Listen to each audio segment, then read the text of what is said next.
Bonjour les gars, j'espère que vous allez bien. Avant de parler de ce match, vraiment, il me faut mettre les lunettes. Il faut mettre les lunettes parce que ce n'est pas tous les jours qu'on voit un éléphant qui tabasse un coq.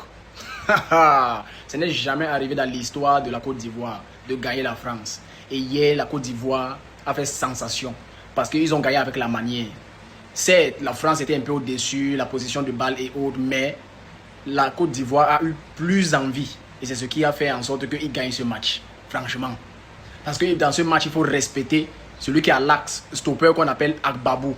Il est fort comme il n'est pas permis. C'est un grumier, c'est un bâtiment. C'est le mont Kilimanjaro, le mont Everest. Lui seul, c'est le camion 24 roues.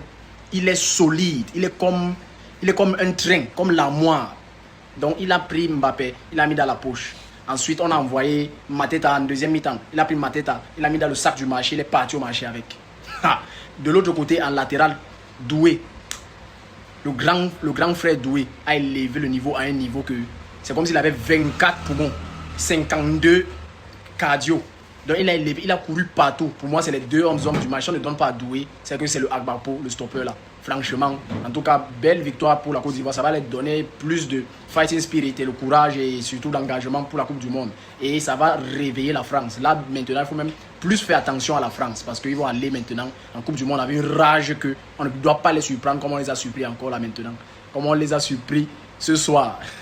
Belle victoire à la Côte d'Ivoire. Félicitations pour cette victoire. Sur ce, on se capte dans la prochaine vidéo. C'est du Tic au Tac.